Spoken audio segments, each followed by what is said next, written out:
Hey, this is Brian, And Shelby. and you're listening to the Hyperspace. Pod Blast.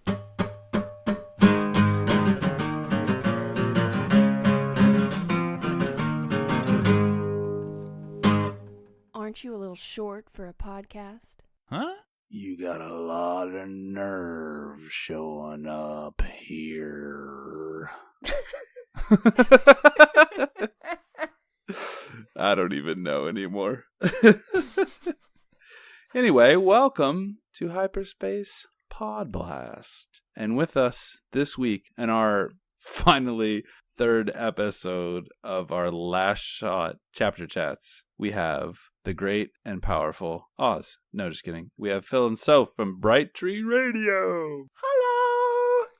Hi. Yeah, so it's been a while since we did this. So now we're just kind of wrap the whole thing up here so we can start with a new Thrawn book whenever it comes. Oh, yeah. So, first question. What were your general thoughts about the novel, and how do they compare to your expectations before and during your read-through? Okay, my expectations were it was going to be a really good book. I've been quite enjoying some of the canon books that have been released at the moment. I obviously love the first Thrawn book. I really like the Phasma book. So I had high expectations. I don't think it lived up to them, unfortunately. But all in all, I think it was a really fun read. It just didn't hit all the right notes that I thought it was going to hit. It's a pretty good way to put it, I think. When you were in the middle of it, could you predict what was going to happen, or did it kind of surprise you? There was an amount of predictability that you knew in the end they were all going to be okay. Right. Which you kind of think that's the problem with a story that's going back and forth, and you know what happens afterwards, isn't it? Like the prequel stories as such, you know what's happening. So I just think that you kind of did know what was going to happen. But yeah, it was still a fun read. It was a good journey, but it was a bit chippy and choppy for me. I didn't get fully into the characters in each era because we were chopping between them all the time, so that was a little issue. Yeah, I think that's actually a really good point. It was hard to get a feel for certain characters because you did, like, right when you started getting to that groove, they're like, now we're going to do some of this. So, oh well. Yeah, I was quite fortunate. I listened to it on audiobook, so each of the different eras had different voices, but I still didn't think it merged as well as it could have. Yeah, I think we'll get into that a little later. But, Soph, what are your thoughts? I had pretty high hopes going in because I think it's Han and Lando, right? So you expect it to be a really good, fun romp of a book. And for me, I actually think it did live up to the expectations because as far as I'm concerned, if you nail the voice of Han Solo, you're a really long way there for me. And I think Han's voice was captured brilliantly and so was Lando. So I get what people are saying with the sort of time hopping, but I was just happy to spend time with those characters and I just kind of went along for the ride. So for me, I expected a fun book and I got a fun book, basically. All right. That's pretty, cut and dry.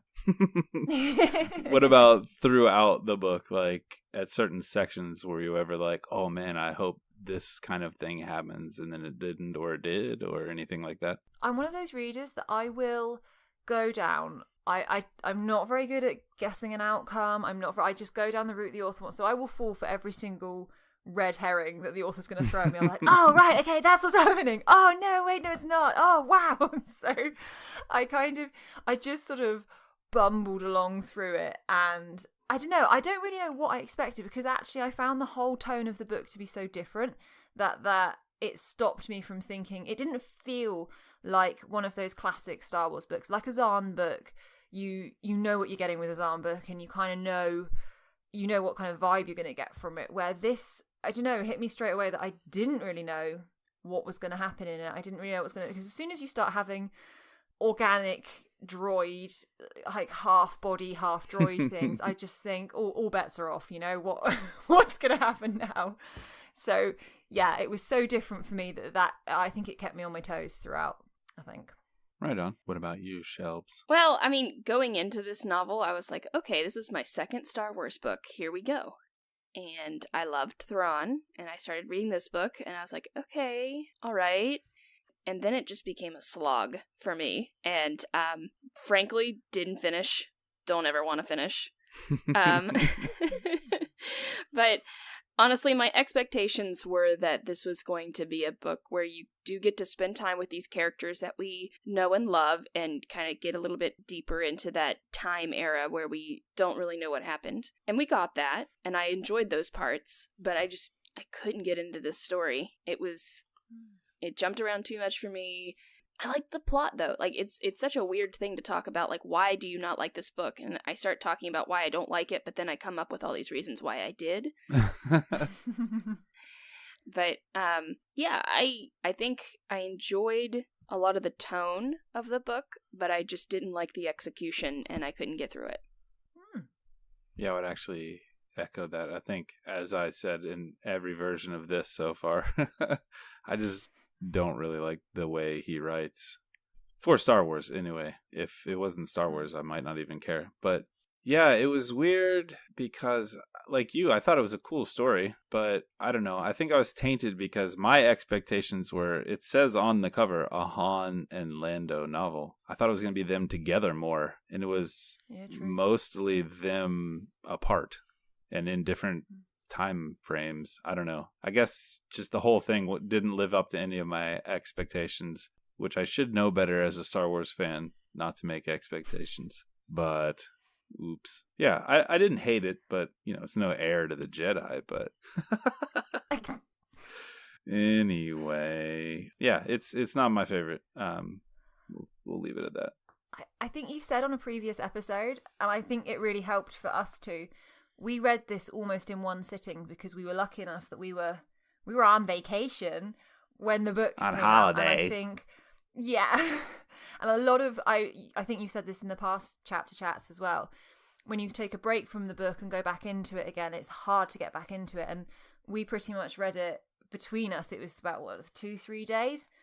So I never was kind of taken out from that story, and I think that helped us because it was just a case of you get stuck in and caught up with the story. So I totally get that. I think we were very lucky in when we were able to have access to this book. I think it helped it a lot. Yeah, that's a good point. I think it was Georgie that said he would pick it up and it would be like, okay, which Han is this? Okay, who's around? Now I can... And it does. It takes a while to kind of like... I feel like it's a train, you got to chugga. Okay, I'm into it. Now I got to stop. And you're like, okay, well, next time I have to get into it again. So, yeah, it was a little strange. But moving on to say positive things and then something negative. But anyway, what do you think was the strongest section of the book? And then what do you think was the weakest? The weakest section was the last one. Just when it all came together, it was a bit, cliched with like the coffee making droid gonna kill Ben Solo, and then exactly at that time they defeat the baddie, and in the end, it all's good and all ends well. Is a bit of a cliche finish. So I didn't particularly enjoy that. I liked the section with where they met the Gungan, and there was some battles there, and then there was some new space creatures. I think it was section 3, maybe 2. I think that's in 2, yeah. 2, yeah. And just a bit more, and a slightly more Star Wars feel about it, where they're being chased by the baddies and by the Empire, and they're finding new things, and we're learning more about the half droid, half human people and stuff, and it just got me intrigued. I just don't think it finished off particularly well in section 5, but I'm going to interject just because I agree with you 100%. I thought the last section was really it. I don't know. Lately, a lot of Star Wars of these in-betweeny things, like they have a cool story, but then it ends, and at the end, you're like, did that matter? Really? Because there was. I didn't know if there's another section we'll talk about this, but I literally thought that there was no point in it at all in the story in the end about all these organics. That it literally didn't make any sense, because in like 10 years' time, none of these organic things are hanging about anyway. Or if they are, we haven't found them yet in the Star Wars universe we're watching on film. So it made no sense to. Yeah, it's an interesting and fun story, but it makes no sense to the bigger picture. So that's why I was a bit disappointed. If a few of them had escaped or something, then it would have been a bit more like, oh wow, if we've got something more coming in the future, what we're going to find out. But basically, it just felt like they all died. Yeah, exactly. It's like all news stories kind of exist in their own space. Like these little arcs happen and then they're completely forgotten about in the greater picture. So I guess that kind of also leads to a question of, can a book introduce a new concept in Star Wars? Yes. I think it Zhang Guang. can. Yes! I think it can. I just don't think that in the general wider audience of people watching Star Wars films that it is completely understood unless it's then explained again. A bit like Mr. Maul coming back in the Solo film. Except that wasn't explained at all. That's even taken that from a fairly popular TV series that lots of people have seen, and I'm whacking out a figure. I'm going to give you a statistic that I've just made up. 80 or 85% of people didn't even know what he's doing there. But 15% of people are like, oh, I know this. And that's kind of what I feel that, yeah, they bring in these ideas and stuff, but it needs to fit into the bigger picture, or if you're going to put it into the more mainstream of the films, it needs to be explained. See, I kind of think that's where, and I know that this is probably not considered a good thing, but where they've gone for the new canon, the Disney canon, they've obviously said very clearly, we want this to be a continuous, coherent canon. Everything's going to fit, everything's going to be canon, where with the old EU, it was kind of like, unless George Lucas says it happened, then you can kind of do whatever you want. And I think actually, with hindsight, because a lot of people said, oh, well, it gets a bit crazy and the old Legends stuff got a bit, some wild things would happen. And, and an author following may or may not bother to pick that up. But I suppose in a way, it meant we did get more out there stories because they could, because at any point George would come along and go, nah, I'm going to do something different. Mm-hmm. So it was a bit like, actually, they did have maybe a bit more freedom where I guess the authors now, everything has to fit in with with all the other canon. So perhaps in this case, he thought, well, he's so limited in what he can write about, let's have some murdering droids that it doesn't matter if he can get rid of them at the end. Because he couldn't have just said, well, they're going to fight Thrawn, because that would have just been there would have just been too many ramifications for the rest of canon. So I suppose at the end of the book, self-contained, a Purgle just shows up. Yeah, and takes him away, and you're like, now where'd he go?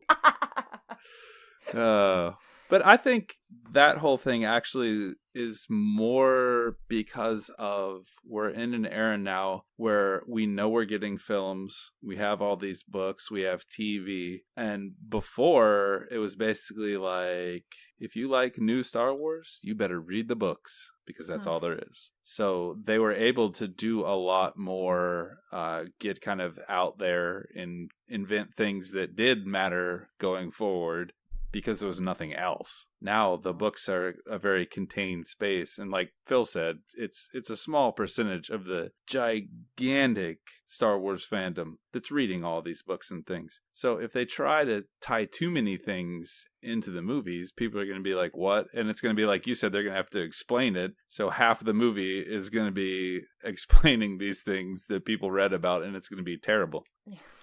So what do you think, Soph? Back to the matter at hand. What was the weakest?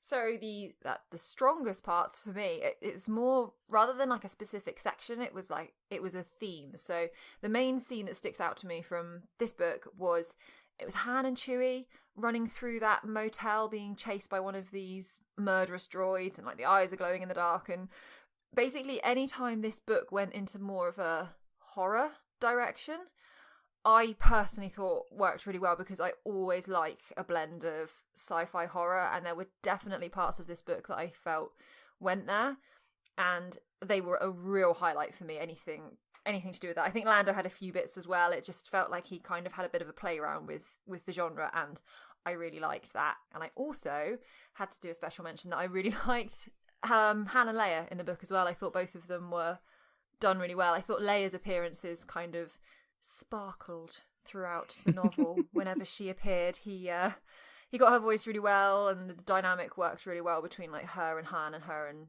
Lando, and that was a particular highlight for me. And I think we've done it to death. I'd say the weak point for me was the time jumping as well. I found that I did find that confusing, but yeah, not the way I would have made it, but I mean it did work, but it also, I don't know, maybe he just shifted too often. I think that may have been... I agree. That's my problem with it. And I guess I'll just answer for my part now.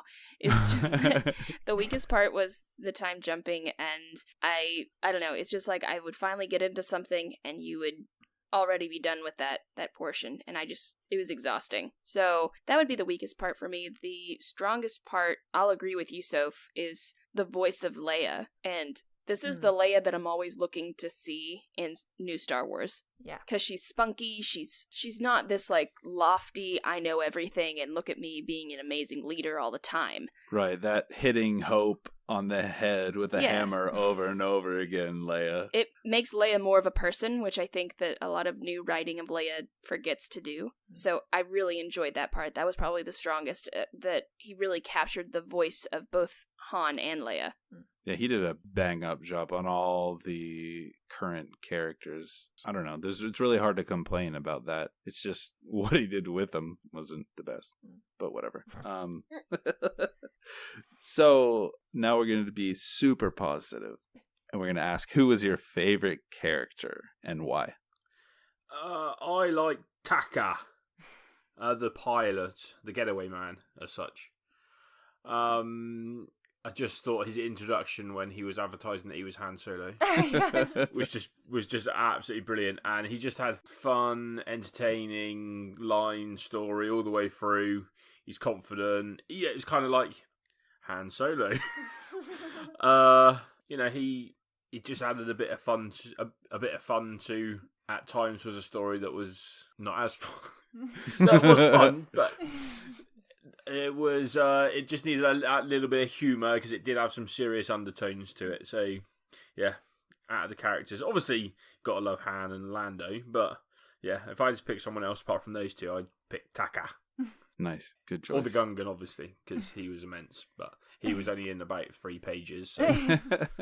What about you, Soph? I went for Han. I think he was. I know we've said it previously, but I just I really liked this. I really liked this portrayal of Han.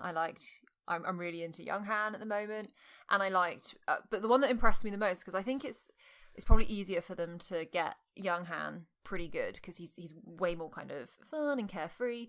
But I thought he took an interesting part of Han's life in this whole him struggling against this sort of domestic side of things, and historically in the old EU, when Han does that, he's actually becomes frankly unlikable for a few.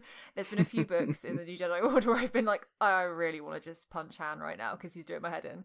But I think this side of Han, this canon Han, I thought actually it made him very, very human, because sometimes you can get a bit caught up in the legend of some of our like big 3 characters, and it's that where I think he was very human, he was very flawed, and actually that made him, there was a lot of empathy there. I liked watching him kind of muddle his way through life, because I feel like that's what we're all doing, really. So he was just spot on for me, and I really enjoyed all of his scenes. Well said.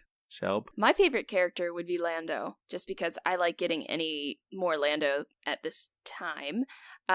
Leading up to Solo, I was excited to see more of a younger Lando, and this book gave me both young Lando and older Lando, and kind of seeing his progression and how he's different was really, really cool. And I liked his interactions with his Twi'lek friend. So, It's interesting to see the parallels between Lando and Han in this book. So I would say that's why he was my favorite. Also a good answer. You were all wrong, though. The best character was Faison Gore. That was my second favorite. Yeah, he was cool. Yeah, he was cool. But it's hard to go wrong with a reverse Frankenstein who's taking robots and adding living parts to them. That's like I'd never thought of it as cool reverse idea. Frankenstein, but I like that a lot.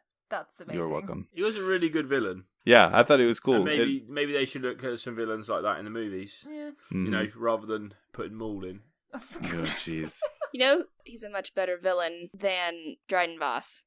Oh, interesting. I like Feisengor much more than Dryden Voss. Yeah, for sure. So what do you think that in the greater picture of Star Wars, Last Shot accomplished? I know that we kind of talked about maybe it doesn't have that much impact, but what do you think? I think, as I'm going first in this little chat, I get the easiest option. L3 was the only really thing I took from it that, in the larger Star Wars universe of the movies, etc., that is what I took.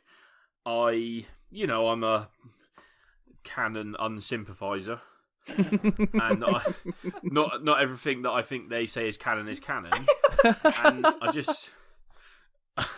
just don't think some of this film was true as such, you know. If these half organic, half droid creatures were created, then they'd have a lot stringent rules on droids in the future, wouldn't they? And they obviously didn't have that, so it confuses me. Right, you would think if there's a device out there that could control all droids, that it would be something that could be replicated. I don't know. Like, so that would be the real super weapon. Quit making Death Stars. Come from. That it is such a major thing that they can control all these droids doing anything they want, and they've got transmitters that make it go further and further, and they can control more and more. But, you know, in the end, Han Solo and Lando saved the day, and we all live happily ever after. Mm-hmm. So I just think the only actual impact it had was me watching the Solo movie and going, I love L3, she's literally brilliant. Because I spoke to a few people that have seen Solo movie, and they're like, oh yeah, she was fun. But I was like, yeah, but she's really cool. And she does all this stuff, and she fights for droids' rights. Now, like, yeah, she was only in it for like 15 minutes, so I kind of think it had more meaning as a last shot reader. L3 did.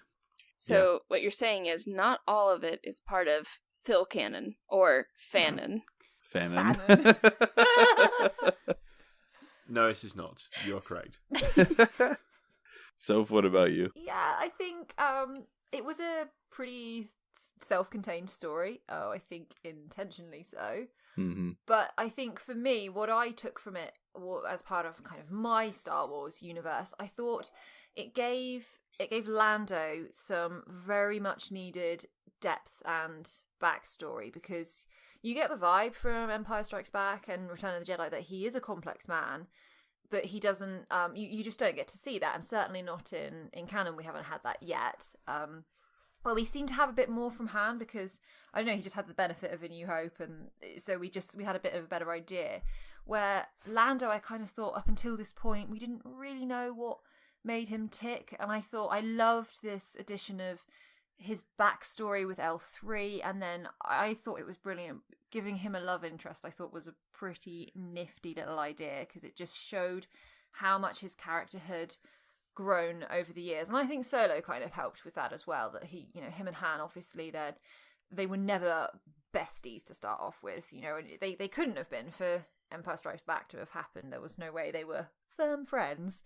But I just, for me, I kind of took I'm really pleased I read it for that depth for Lando's character, just because for me he was lacking it in canon, and I'm happy that we've got that now in this book.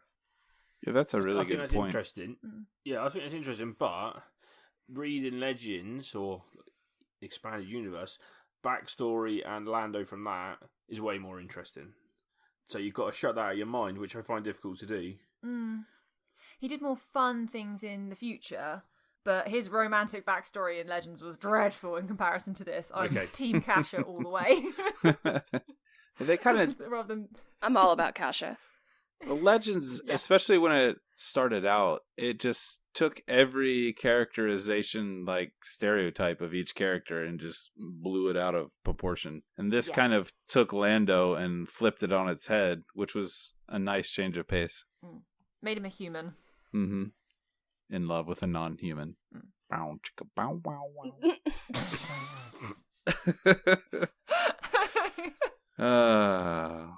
about you, Shelby? Even though you didn't finish, did it really impact your Star Wars? Nip. But it did. I mean, the concept of organic beings, androids being able to be combined in a really sick, twisted way, I don't know, it broadened my Star Wars to a more sci-fi place, which I appreciate, because I don't know, there are times that I'm like, oh, I like Star Wars being very fantasy, and then I watch some Dave Filoni and I'm like, oh, no, not like that,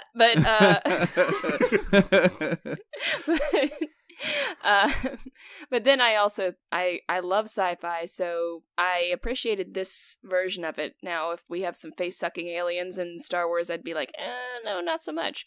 But this was good. I like the concept. I like what this brings to Star Wars and the possibilities, and it brings forward that idea and enhances the idea of droids' rights in Solo. It does, except then they make it a gag in Solo. Yeah, that I didn't like that part, but Yeah, Maybe no one told the author that. Yeah. It's weird because the L3 in Last Shot and the one in Solo don't necessarily line up. I mean, they do, but then the way that she's portrayed in Solo, her whole droid right things is kind of like, well, I mean, she takes it seriously, but no one around her seems to. And they have that whole moment in the book where Lando's like, okay, I really get this. And then he just, I guess, forgets about it. Yeah, he was distracted with other things, wasn't he? But yeah, at one point he did actually think, oh, he's taking it seriously and stuff. But yeah, I see your point. I don't know. Yeah, for me, nothing. Like so many things that aren't movies, they don't matter. I mean, unless it's the Clone Wars. Yeah, because that makes someone cut in half come back to life. Yay. Yeah, I don't know, man. It's weird. It's a weird place to be in Star Wars. I almost wish I was one of those people who just liked everything. It would be so much easier. I feel like that's where I was a couple years ago. Now I'm old, cranky. Get that Star Wars off my lawn. That's me, in a nutshell. And on that note. Yeah, and that's all the time we have for. Anyway, where can people go to find more about both of you? Currently, I am running the Bright Tree Radio Twitter account at Bright Tree Radio. So if you'd like to have a conversation with me on there, please do. If not, get me on my private account, Philip Lawrence 6, all in capitals. And, that's very important. Yeah. It's really important. What about you? Oh, I'm all over the internet. I'm really easy to find. You can head on over to SHLawrence12 for my various tweeting experiences. When she's not taking a break. Brian! Oh, she's back, it's fine. You gotta do it every now and then. You gotta take a breath of fresh air. Anyway, Literally a breath in, breath out. Take a break from my Instagram, which is outer_rim_reviews for my Star Wars bookstagram. And I also have my blog, outerrimreviews.wordpress.com, where I'm reviewing the Expanded Universe books. So head on over there. I'd love it if you did. Yes, Sophie takes the best book pictures ever, so you should follow her. Bow show.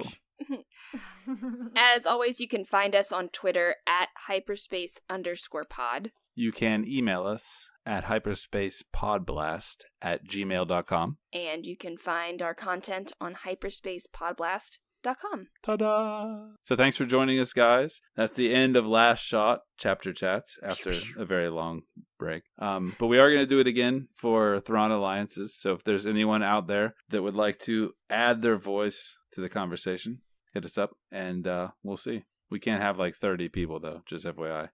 We tried a bunch, and it was so hard. Plus, we had a really good conversation with 3 people once, and then we lost it all. Yep. Anyway. All right. Thanks for listening. Thanks for coming on the show, you guys. And we'll see you later. Bye. Bye. Bye. Bye.